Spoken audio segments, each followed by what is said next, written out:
Whilst we're not getting a new map this season, we're getting not 1, not 2, not 3, but 4 map reworks. Havana, Circuit Royale, Numbani and Dorado have all had some changes to make them more accessible to the rest of the roster, solving pretty much all of the problems people had with these maps. Adapting the high ground on all of these maps was a big focus, and in this video I'm going to go over all of the changes to the maps and how they'll affect map specific meta. I'll get into it in a minute, but first I'm going to ask you to subscribe, as I want to continue making Overwatch 2 related content that isn't only entertaining, but educational too. We're almost at 1k subs and I'd love to break that by the end of the year.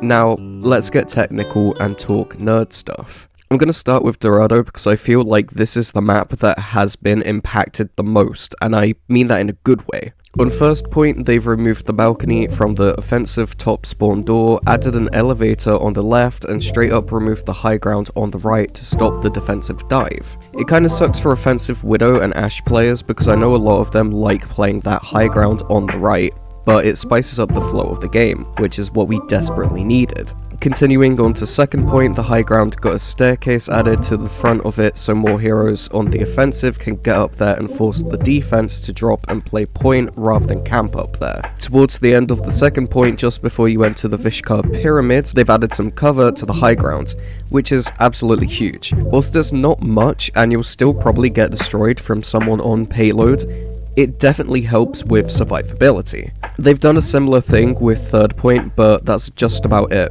Third point didn't change all that much, which I'm not too bothered about because third is fine in all fairness. It's just those first 2 points that were a bit of a pain. Moving on to Havana.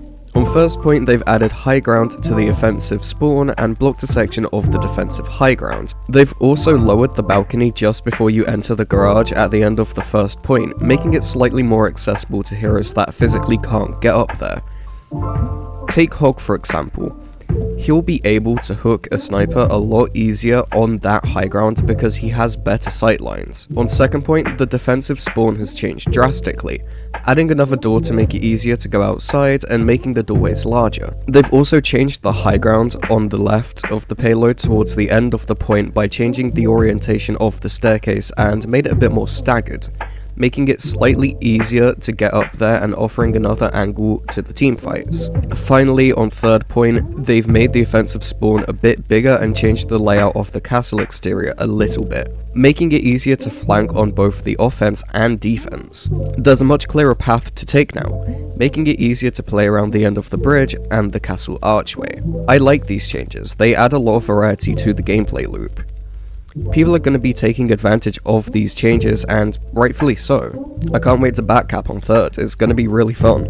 Moving on to Circuit Royale, on first point they've added a door to the top of the offensive spawn to allow attackers to contest the high ground easier, made the defensive high ground more accessible by adding another way to get up there, and added a bit more cover on the ground to make it harder for people on the high ground to get an angle on their enemies, which isn't necessarily a bad thing. On second point, they've done pretty much exactly what they did on first point. They added a new way to get up to the high ground and threw in a few more barriers for cover on the initial push up the hill. They also changed the spawn towards the end of second to make it a lot more open and easier to leave. On third point, they've made the outside pool area on the high ground slightly bigger, giving teams more space to play and Lucio another boop spot. And they've added another door to the spawn point underneath the poolside window. Wow!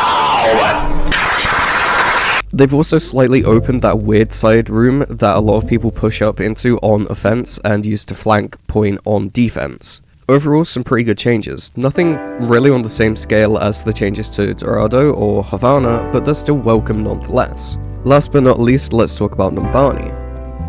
They've made the spawn area smaller and closer to the point to make it less of a task to push up / retreat into, removed the bridge from first point, added a door to the little balcony area with a staircase inside the cafe to make it more accessible, and changed the layout of the staircase on the defensive high ground to the left of point, turning the area where the old staircase was into some planters, which I guess you could still use to get to the high ground if you don't want to take the actual stairs. They've also actually lowered the high ground, which is okay.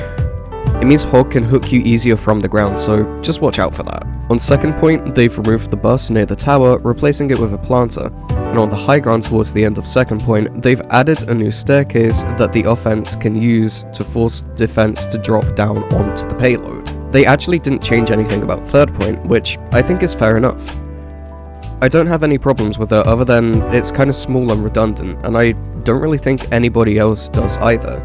It's one of the stronger parts of Numbani, but that just about does it for the changes.